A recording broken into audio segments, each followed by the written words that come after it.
उपदेश करू लागला की मनुष्य जन्म हा अनमोल आहे अनमोल आहे त्याच्यासाठी मनुष्य जन्म अनमोल रे जिसे मिट्टी में ना घोल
नामस्मरण होत आहे तेव्हा तो प्रल्हादाला छळू लागला किंवा प्रल्हादाला मारायचे प्रयत्न करू लागला.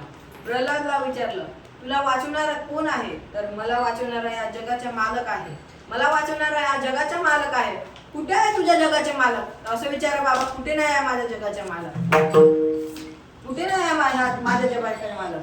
ह्या खांब्यामध्ये आहे तुझ्या जगाचा मालक? होय बाबा, ह्या खांब्यामध्ये बी माझ्या जगाचा मालक आहे. खांब्यावरील लात मारोल्या स्तंभे नारायणे प्रगटीने. खांब्यावर हिरण्यकशिपूने लात मारली, तिथून नरसिंह भगवान प्रगटले. नरसिंह भगवानने हिरण्यकशिपूला मांडीवर घेतलं.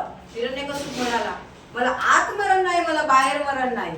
मग हिरण्यकशिपूला दारात घेतलं. मग हिरण्यकशिपू म्हणतात, मला दिवसा मरण नाही, मला रात्र मरण नाही. आता दिवस पण नाही आहे, आता रात्र पण नाही आहे, आता 3 संघाची वेळ आहे.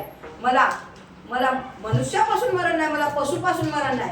मी मनुष्य पण नाही, मी पशु पण नाही. माझा जो चेहरा आहे तो पशुचा आहे, बाकीचे माझे शरीर हे मनुष्याचे आहे. मला अस्त्राने मरण नाही, मला शस्त्राने मरण नाही. मी तुला अस्त्राने नाही मारीन, मी तुला शस्त्राने मारीन नाही. मी माझ्या नखाचा उपयोग करून तुला फाडून मारीन. तसंच म्हणून हिरण्यकशिपूचे प्राण घेतले. हिरण्यकशिपू हा कसा होता? तर कृपाळूही नव्हता व उदारी नव्हता. हा झाला आपला प्रथम वर्ग.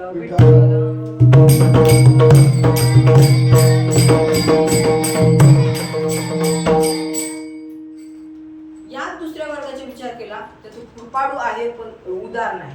तर असं कोण? चांगदेव महाराज. चांगदेव महाराज कृपाळू होते पण उदार नाही. मेले माणसं जिती उठवले चांगवटेश्वर त्यांची भूमी.